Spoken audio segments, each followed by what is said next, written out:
welcome to Building, Leading, and Managing Teams. My name is Ana Estrada Daniels from Anavo Solutions. It's a pleasure to be with you today. Today I'll be covering three main areas. First, we'll be talking about high-performing teams. What are they? What do they look like? What are the characteristics, the core traits? How do you actually create these high-performing teams? And we'll use the Peril model by David Clutterback so that you can have a model to work through as you're thinking of your team. Then we will go into this topic of psychological safety. What is psychological safety? Why is it important on teams? How do we look at failure? So we'll dive into a little bit of the Google research around this, as well as Amy Edmondson's work.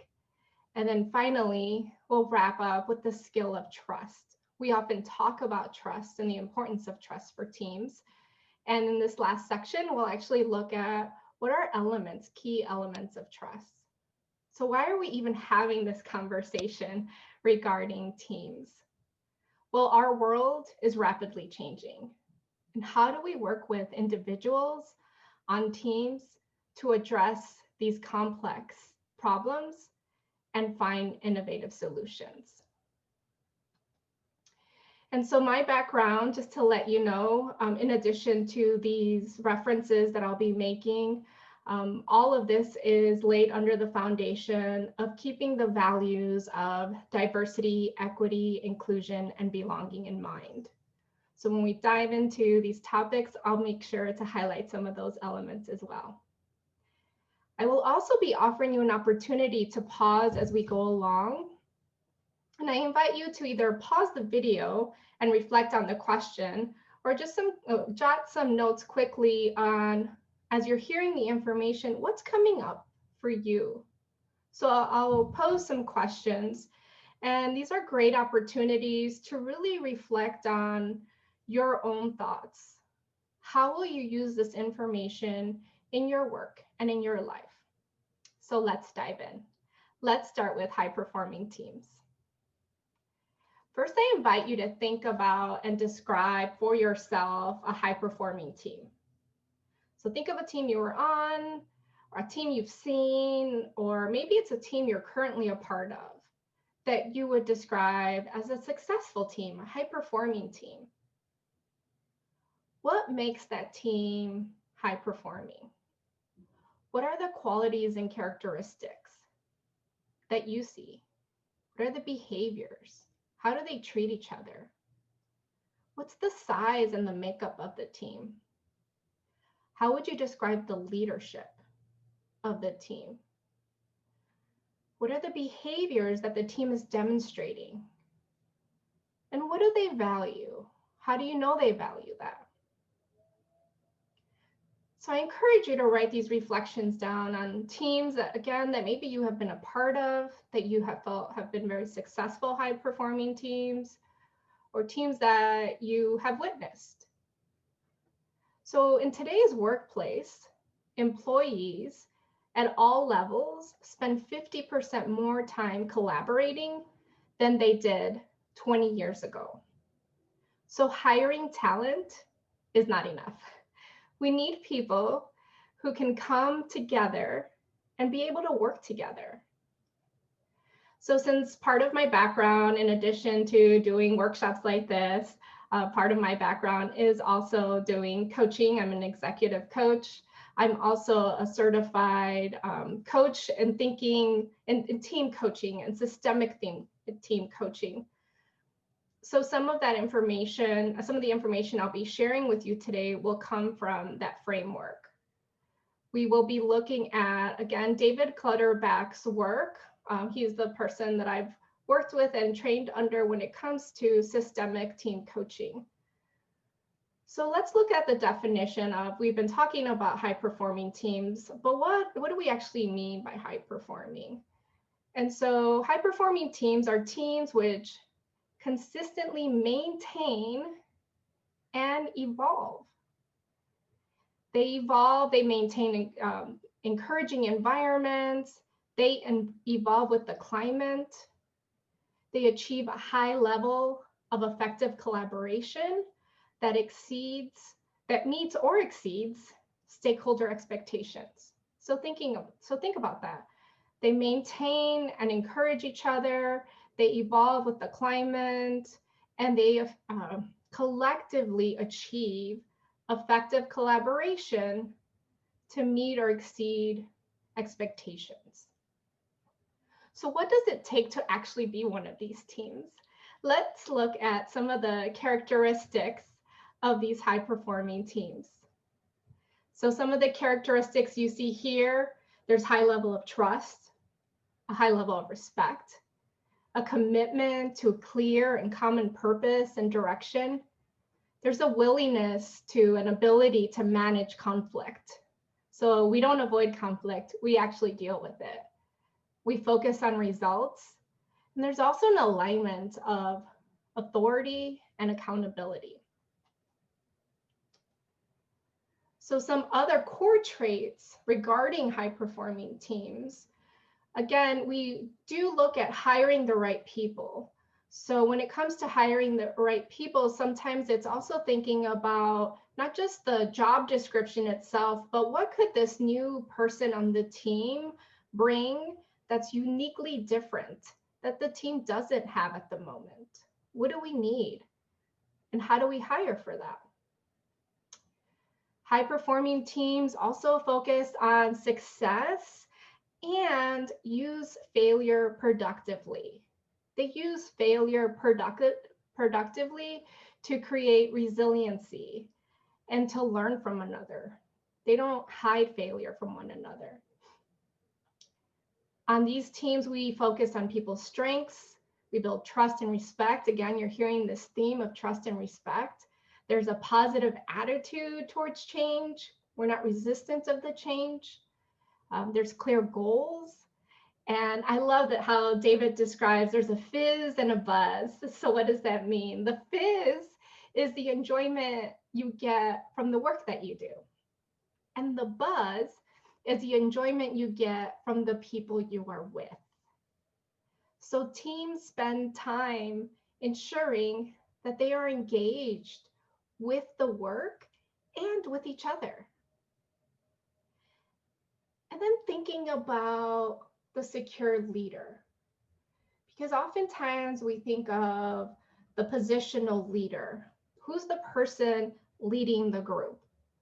And so I'd offer you this definition to think about how you can become, if you're leading a team, how can you become a secure leader?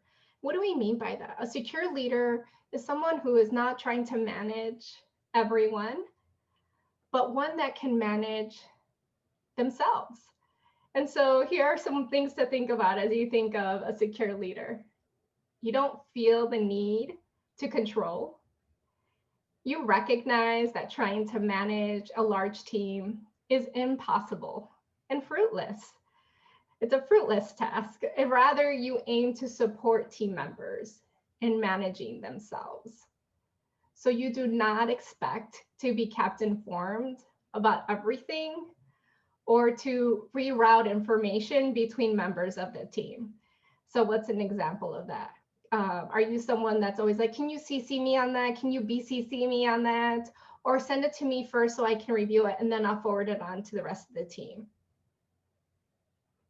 Do you just allow teams to communicate with each other directly? And it's okay if you're not copied on every communication.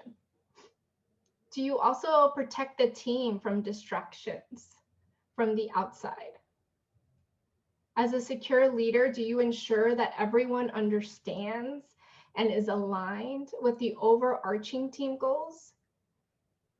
As a secure leader, your self-security makes you open to and welcoming. You actually welcome feedback from team members. You have a growth mindset. You're focused equally on your own development as well as that of the development of your team and the individuals on your team. You care both for the team goals and about each of the members as individuals. So you actually take time for human interaction. And this is especially important given our times, when we are working more virtually and we're not as centrally located? Are we actually taking time, even in our virtual settings, for human interaction?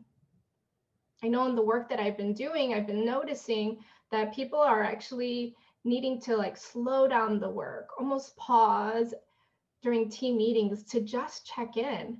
How are you doing today? Checking in with each other is so important these days. And as a secure leader, are you aware that you too are a work in progress and you are fully comfortable with that perception? And so that's what we are. Even as if you're the positional leader, knowing that you are also part of the team, I invite you to think about how you can hold more of this secure leader mentality. And here are some other things to consider as a secure leader. Think of compassion, curiosity, courage, and connection. And this is not just for the positional leader either. So think about, how do we show compassion? How do we show compassion for ourselves and for others on our team? Are we curious? How curious are we about each other, about how others see the world? Are we choosing courage over comfort? Are we being brave and vulnerable and speaking up? And are we able to see connections and be a part of the network to contribute to making systems function rather than just complaining about issues?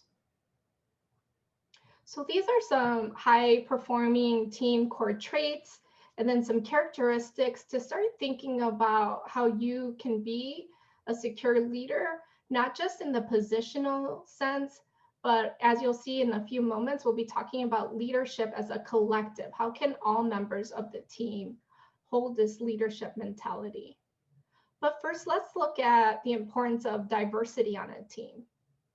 So there are many elements that, when we talk about the word diversity, there are so many elements that could come to mind. And these are just a few. So number one, identity. This number one topic could be a whole workshop all of its own. It's everything on gender, race, sexual orientation, age, ethnicity, ability. So how diverse is our team regarding different identities? There's also cognitive diversity. So this is like thinking styles, neurodiversity. Do we have people that have different work styles, different decision-making styles? Personality traits and team traits. You know, sometimes if people take the Myers-Briggs or the DISC, there's introverts and extroverts. What are those personalities? Do we have different types of personalities and perspectives? What's the stakeholder connection? So the perspectives that members of our team hold, what are they coming in with? What stakeholder perspectives might we be missing? How do we bring those into our conversations? Also, professional training and sector experience. So what are the degrees and certifications that members of our team hold? Where do they come from when it comes to their work background? Have they worked in the public sector, the private sector? Have they worked in philanthropy? All of that frames our perspective. And all of those perspectives can be valuable in different situations. And then lastly, but I wouldn't categorize this in any particular order of preference, but it is important to name the importance of lived experience on teams. So depending on your work, how do you value the lived experience that team members bring?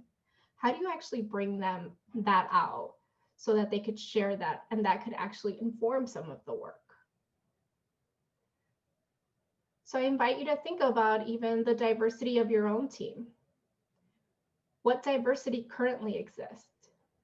What's the diversity that might be missing? Are there other elements that we haven't highlighted here? And even just to click down as an example on the first item regarding identities. So here's an example of what we call the big 8 socially constructed identities. I added the 9th one, and I'll tell you why in a second. So we each have multiple identities that shape who we are, that shape our worldviews, that impact how we show up in our lives, and how others view us. So while there are many identities that can describe a person, these are the most salient that come up. These are the 8 socially constructed identities. So it's race, ethnicity, sexual orientation, gender, ability, religion and spirituality, nationality, and socioeconomic status. And then I added this 9th one. I've noticed from my coaching and the workshops that I facilitate, there's often a conversation about age, but I would also add more in the term of generations. There are different generations in our workplace right now. Currently, there are about 5 generations. So everything from traditionalists, so people born before 1946. Next, we have our baby boomers born between 1946 and 1964. We have Gen X born between 1965 and 1976. We have Gen Y, or often called millennials. These are people born between 1977 and 1997. And then the newest generation in our workforce is Gen Z. These are people born after 1997. And so one of the biggest, the reason I highlight this is because one of the biggest fears that people have at work is the fear of being or becoming irrelevant. So like I remember even coaching someone who was towards the end of his or her career, to keep confidentiality. And I remember feeling this pushback, this almost like anger. And as we had conversations about what was going on at work, what this person was facing, what ended up surfacing was almost this sadness of, I'm towards the end of my career. What contributions can I make right now? How do people view me? Are they just ready to get me out of here? And this person felt they still had a lot to contribute.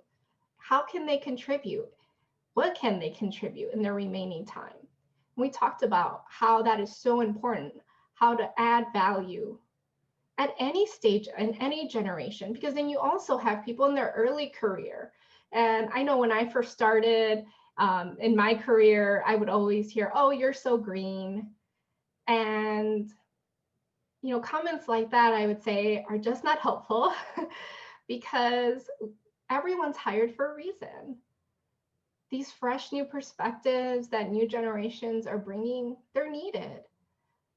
And also all the other perspectives that people hold, regardless of generations. We need all these perspectives. So how do you learn and value each generation in your workforce? Think about that. Think about the different generations you work with.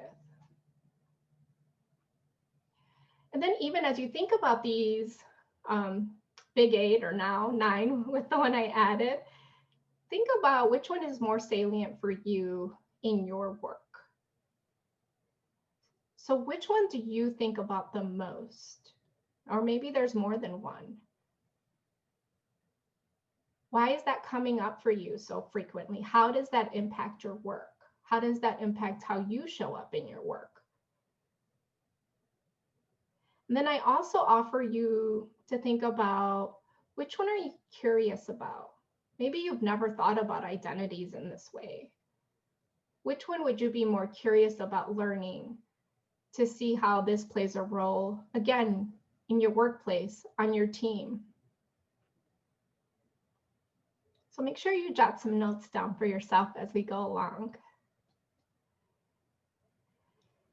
The other piece of high-performing teams and working together is thinking about team agreements. These could also be called engagement guidelines or commitments on how we're going to work together.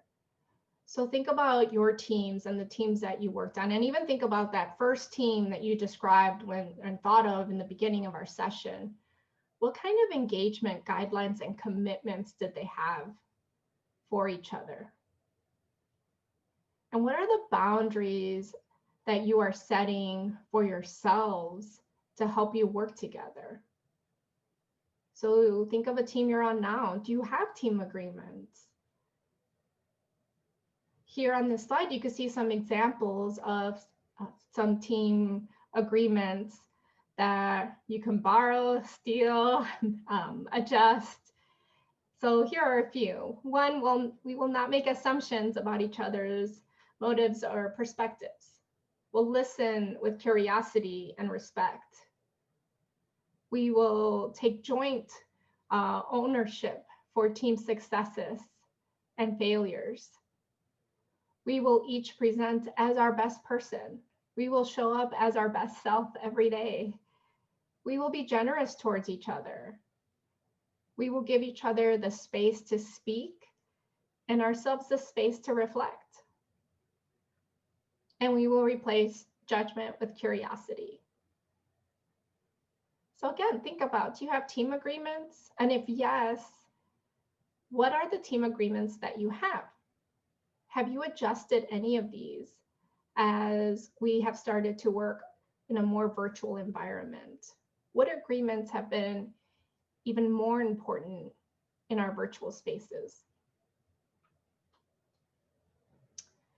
The other element of high-performing teams to think about is, so what disrupts and interrupts teams working collaboratively? So the number one thing that comes up often is, do we know our collective purpose? That's what really brings a team together. Do we know the goal and the purpose? And if we don't know and don't share that, that really just ends up being a group of people working together. There's sometimes the in-group, out-groups, the elephant in the room that no one wants to talk about, but it's always there and weighing on us. Or maybe people just have side conversations about it, but never actually directly address it. You might see blaming and shaming, scapegoating. We have unrealistic comparisons. We get into siloism. Maybe there's the hub and spoke teams where there's one main person and that one leader, everyone's just connected to that one leader, but they're actually not connected with each other. Do we have an ineffective decision-making process? Are we transparent on how we make decisions? Do we end up having groupthink because of the way we facilitate our conversations? Are we only focused internally or are we only focused externally? And what's the time horizon we hold? So I'll talk about that one and give you some examples of the 3 different time horizons to consider. And this last one, I invite you to think about, how does power and privilege show up on your team? How does power and privilege show up in your department, in your organization? What role does that play on your team? How does that hurt the team potentially from moving forward? How is that leveraged so that the team can move forward? And so the 3 time horizons, something to think about is, as you're a member of the team, what's the time horizon you're operating under? And here are 3 to consider. One is the business as usual, which is the here and now, the today. I'm focused on what I need to deliver now and even tomorrow. It's more of a short-term, quick turnaround. There's the innovate for tomorrow. So more of, next week or a couple of weeks. What do we have to produce? What do we have to innovate? So making sure that we have that more medium, short range goals. So that's the tomorrow, a week from now. And then there's future foresight. It's focused on a couple of months from now. What's on the horizon? And being aware of the horizon. So what's changing in our context? How do we learn to develop our capacity as a team to stay relevant and engaged and play in tomorrow's game? So it's important to have different members of the team hold all of these time horizons. And even when you're working together, to share what is the time horizon that you're holding. Like right now, as someone who manages a team of my own, I'm really focused while I deliver on the day-to-day. My focus is on 2021 and planning for 2021. And then I'm like, hurry up and rushing to my team members. I have a workshop tomorrow. Can you give me the notes? But they often need feedback from me even before that. So being conscious of what do we need from each other, when and why, and sharing that with each other. So think of your time horizon. Which one do you typically operate in the majority of the time? And is there a time horizon that you want to spend a little bit more time reflecting on? Especially thinking of future foresight, if that's not a time horizon you typically spend time in, how can you create space for yourself to think about what's coming on the horizon? How do we adapt and change and go, pivot, as people have been saying these days? How do we pivot so that we can adapt to our changing environment and have the capacity and resources that we need? So this is the model now that I offer you to think about all these elements we've been describing and the characteristics. This is called the PARO model. It does come from David Clutterbuck's work. If you're interested in learning more about it, Coaching the Team at Work is the book that you could look into more of these details as well. So there's 5 pillars, and the 5 pillars each stand for a letter of peril. So I'll walk you through each of these. First, we have purpose and motivation. So purpose and motivation. Is our team clear about our purpose and motivation? So what is the team there for? And how does it link to the organization's purpose? So not just being focused on what we're here to do, but how does it link to our organization? And even how does that impact other areas? Does the team purpose actually motivate people to want to fulfill it? Does it become a cause as well as a place to work? Then we have the external processes and systems. So when you think about external, think about who are your external stakeholders? How do we get along with our external stakeholders? How do we know what our external stakeholders think of us? What assumptions do we have about them? And what assumptions do they have about us as a team?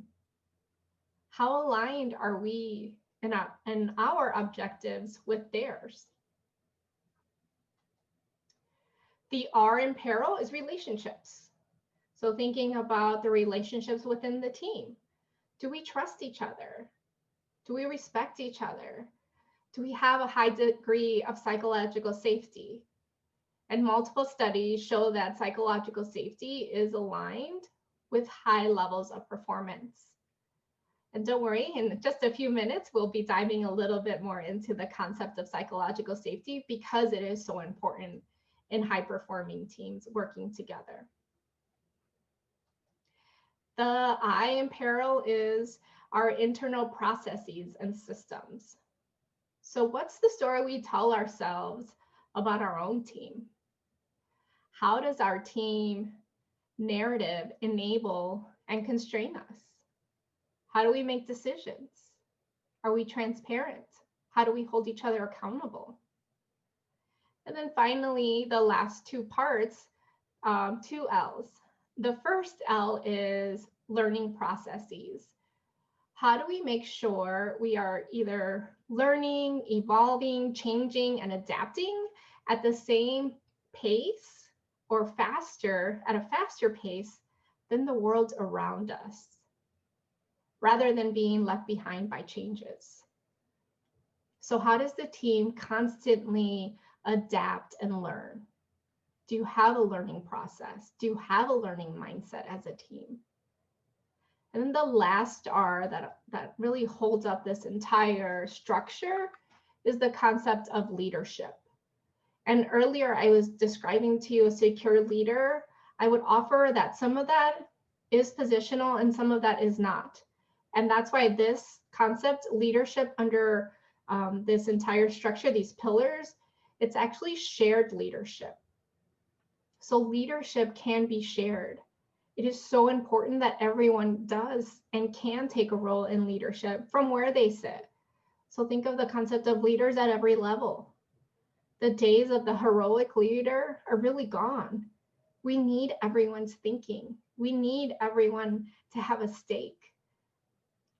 And as far as positional leadership, what I would offer you is thinking about, and some research has started to come out, that there are very few things that positional leaders need to hold on to. And that's why we can distribute it out to the team. So that as positional leaders, two things that you never want to distribute to your teams. One is you want to make sure your team has all the resources it needs to do its work. All the resources, not just financial, but any type of resource that the team would need. How do you make sure as the leader that your team has access to that? And then another piece is to think about how do you remove obstacles from the team? What's getting in the way of the team doing its work? Sometimes it might be morale. How do you as a leader look at morale? How do you address it, especially now in this virtual environment? Do we actually talk about and check in with each other? So again, thinking about leadership, I invite you to think about how do we distribute leadership across the entire team? And it's not just about positional leadership anymore, but about collective leadership. So think of this model, the 5 pillars. I invite you to think which one of these, if you think of your current team or a team you're currently working with, which one of these would you say is really strong on your team? You know, do you have a really clear purpose and motivation, and that's what gets you up and going in the morning? Or maybe your relationships are really strong, you're really connected, you're very supportive with each other.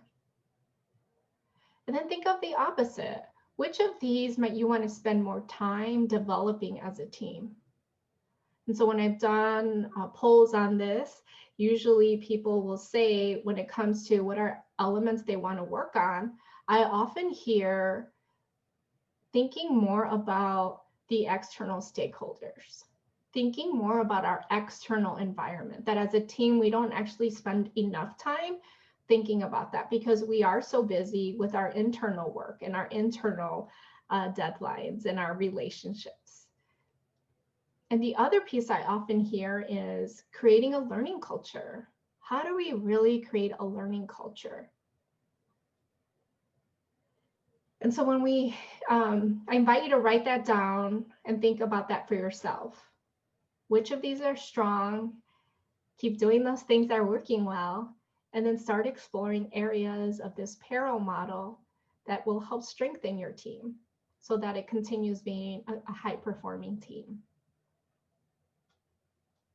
So we just went through the concept of the definition of a high-performing team, the qualities and characteristics, and then this parallel model. So you could look at different elements to explore how to keep strengthening your teams. Next, we're going to go into the concept of psychological safety. And as I mentioned before, this was an element that was so important in relationships and high-performing teams. So the way I'd like to describe psychological safety is first by sharing this study that was done by Google. It was called Google's Project Aristotle, and it was named after Aristotle. The quote that he had is, "The whole is greater than the sum of its parts." And so this study was done internally by Google's HR team, their people operations team, and they wanted to study what made teams effective.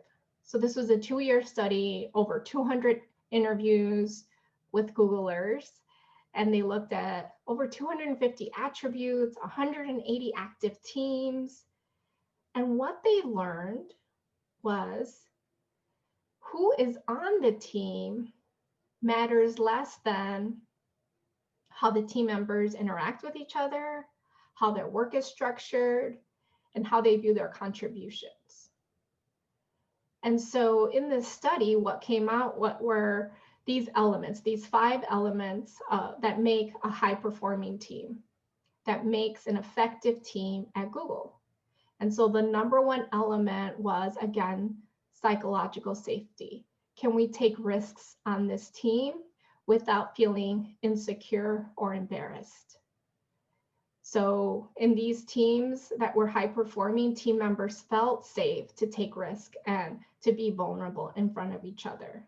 So time and time again, this was the number 1 concept.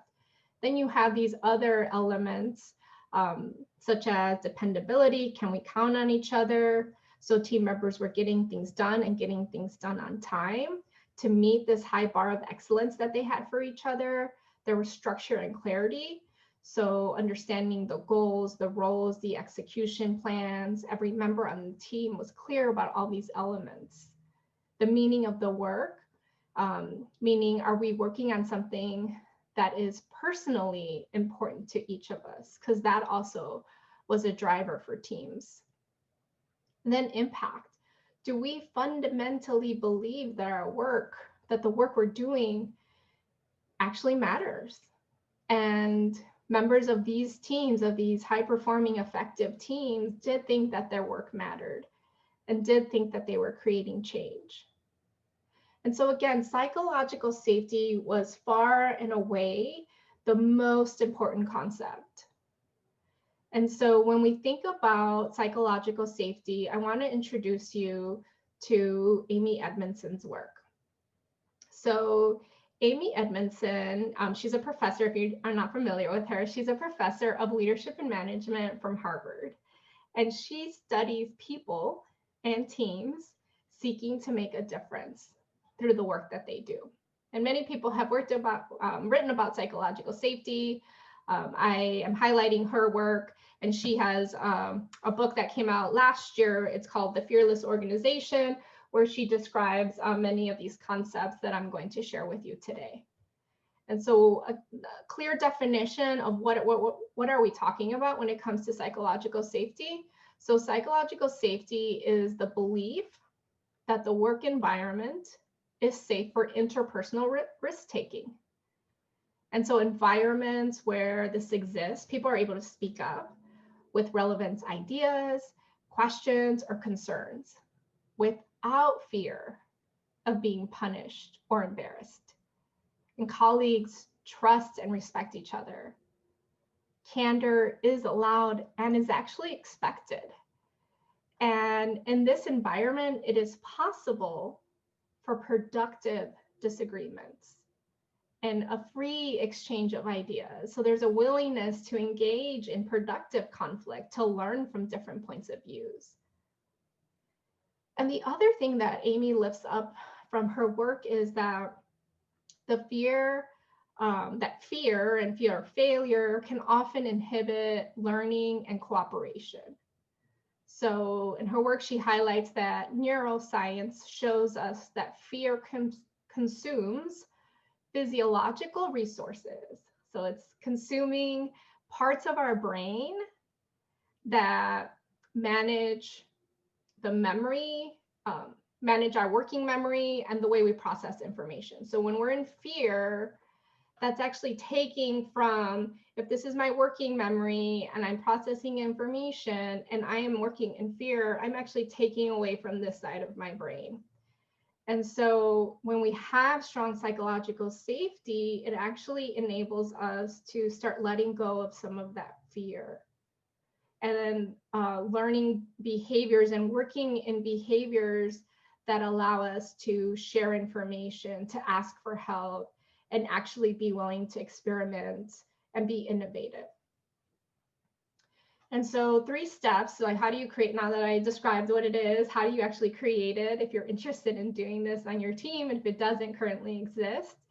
So 3 things to think about when you are thinking of creating psychological safety. First, it's setting the stage. So making sure you're getting the people on the team on the same page regarding the nature of the work. So how much uncertainty is there? How complex is it?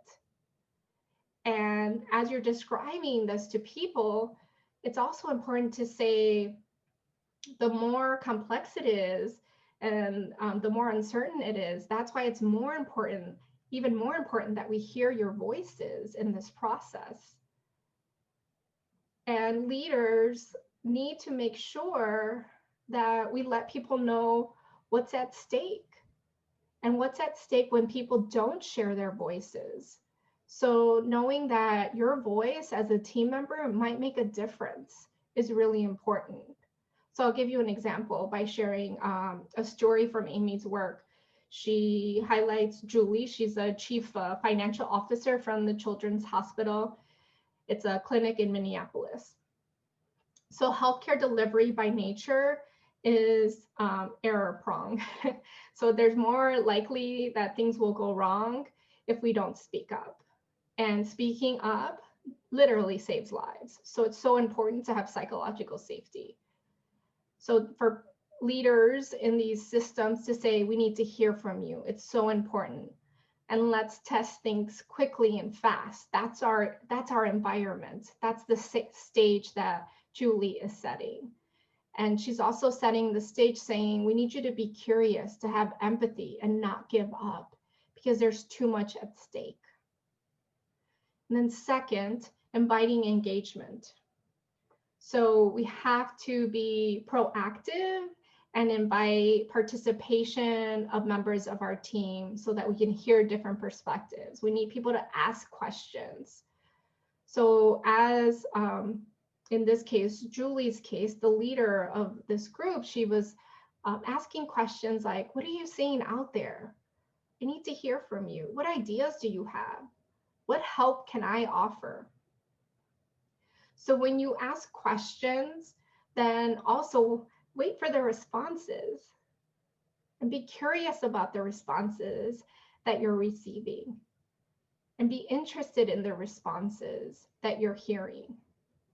And so Julie would invite people's ideas and she would say, you know, what have you seen this week that could have been better? So what she wasn't saying, what did you do wrong? What were the safety issues? She was saying, what have you seen this week that could have been better? And then thinking of even another way to frame it is thinking about your experience last week with your patients. Was everything as safe as it could be? So again, it wasn't a judgment of whether that moment was right or wrong, but trying to learn from it and create that learning culture. Was everything as safe as it could be? So she was helping people see their own experiences in a new way.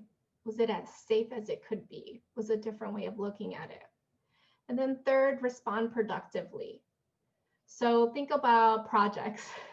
Have you ever had a project that was delayed or really off track and your team tells you last minute, or a member of your team comes up like, I'm just not going to meet my deadline, or maybe they don't even tell you the deadline comes and goes and then there's no word from any member of your team. So what's your instinct? Is your instinct to get mad, to start yelling, to start shaming and blaming?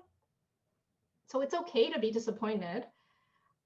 I offer you to think about how productive is it to be really upset?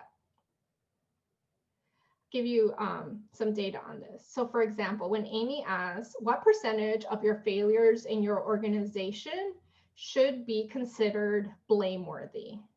This is something really important and we actually have to find like what went wrong and actually it's really blameworthy. And so when people answered this question, they said it was usually in the single digits. So it's like 1% or 4%, where you could really point fingers and have it be blameworthy. But when she asked what percentage of these failures were treated as blameworthy, people often paused and laughed, because in realizing that if 1 to 4% are actually blameworthy, then why are we treating currently they would say 70 to 90% are being treated as blameworthy. So think about responding productively. So a productive response is so important, because when we don't respond productively, we'll create cultures of blaming and shaming. We'll create cultures where people don't want to speak up. This is why it's so important to have productive responses. Saying, thank you for sharing that perspective. Thank you for letting me know in advance you're not going to meet the deadline. So what do we need to do to get back on track? And think about it. We're all human. I don't know about you. I'm human and I've screwed up projects. I think each of us is allowed to screw up. It's part of our human experience. How do we create a culture where actually we learn from those setbacks, those failures, so that we can actually have new issues to deal with in the future, versus why does this person keep missing their deadline? Well, they're just too afraid to come up and have a conversation with you about it, versus creating a learning culture where people can collect and have a psychological safety of saying, I'm really struggling and here's why. I don't have a solution. Can you help me think through this? And because we respond productively, then they know that that conversation is okay and that it's welcome. So we don't need a boss to tell us how much we screwed up, because most of the time we already know that. And we're already harder on ourselves than anyone else can be. What we often need is help getting back on track. And so that's why it's so important to find ways to respond productively to our team members. So if you're interested in this concept of psychological safety, I encourage you to listen. She has a great TED Talk called Building a Psychologically Safe Workplace. And also her book on the Fearless Organization highlights a lot of these elements. And one of the other elements I do want to highlight under this concept is the concept of destigmatizing failure. So what's the mindset that you and your team and your organization hold regarding failure? And so we're in this chart, you see two frameworks. One is a more traditional, what we would call more traditional framework around failure that we would typically see in organizations, versus destigmatizing and reframing what failure means and looks like. So just to quickly walk through these, there's 4 areas I'll describe and then talk about what's the traditional frame, and then how do we destigmatize this frame. The first one is the overall concept of failure. So a traditional framework would be failure is not acceptable. Like, it is not okay to fail. And a reframe could be that failure, it's a natural byproduct of experimentation. How do we get to innovation if we don't keep trying new ideas and keep potentially failing, but learning from our failures? The next element, beliefs about effective performance. Do we believe that effective performers don't fail? Is that the mindset that we hold? Versus maybe a reframe of effective performers produce, they learn from and share the lessons from intelligent failures. And what's actually interesting when it comes to the research on psychological safety and high-performing teams, the teams that had a high level of psychological safety actually reported more failures. It's not that they were performing poorly, but they were reporting more failures because they wanted to learn from each other and actually be innovative and grow from those failures. So that's the reframe. How do we learn new lessons so that we have intelligent failures moving forward? Next, the goal. So what's the goal around failure? Is it preventing it at all costs, or is it promote fast learning? And then what's the impact that failure has on the people in our organizations? So do people hide failures to protect themselves? Or can we have open discussions? Again, promote fast learning so that we can get to innovation. And really think about this one. think about how there's some work, I'm working with a group regarding diversity, equity, inclusion, and belonging. So how do you have a race and equity lens in your organization? And then one of the elements that always comes up is look at the data. What is the data telling you? And if you really start diving into the data might actually tell you some information you don't want to hear. And then people start thinking, well, what if we find out information that we don't want to hear? What are our stakeholders going to think about us? What's the leadership going to think? And so some people might hide that and be like, I'm not going to share the data. I might lose my job. And instead of saying, okay, let's look at the data, let's see what the issues are and actually address them collectively. So really think about the impact that failure might be having on the team, on the individuals. How are they showing up? So, as you think about this whole concept of psychological safety, how would you rate your psychological safety on your team? Like, how do you perceive that? And how do you think others would perceive that? Do you think they would feel like there's a high level of psychological safety? Or would there be some fear and people are quieter and don't want to share, can't show up as their authentic selves? We were talking about diversity earlier. Diversity is great, but if we don't know how to value the different perspectives so that people can actually feel included and feel like they belong and bring their authentic selves, then that diversity is just out the door. Then we just have numbers at the table versus perspectives and thoughts and the lived experience that comes with that. So what mindset even are we holding around failure as a team, as an individual, as a team, as an organization? Where might we want to make some shifts? So think about that for your team, yourself, your organization. And then this last element, braving trust. So this concept comes from Brene Brown. If you're not familiar with her, she came out with Dare to Lead. She wrote this book in 2018. She's well known for her work on vulnerability, on empathy, on shame, and courage. So this book, Dare to Lead, talks about how to develop braver leaders and more courageous cultures. And so one of the 4 elements, because there's 4 elements that from the research that she's done over the years, 4 elements that actually help people become braver and develop these courageous cultures.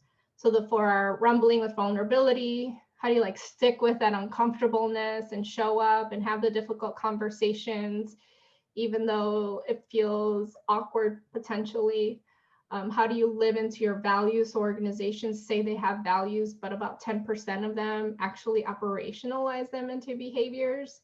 Braving trust, that's the element I'll describe into a little bit more detail today. And then the last element of courage is learning to rise. How do we learn and teach others how to get up after setbacks and failures so that we can keep moving forward and be innovative and not get stuck in our lives and our work? So this element of braving trust, we talk about trust in teams. You saw it earlier in these core qualities, behaviors, and characteristics on high-performing teams. So it's always so important to actually define what we're talking about. So this is called the Braving Inventory. You could also download it from her website, from Brene Brown's website. But I offer these as elements to think about when you're thinking about building trust in your team and in your organization.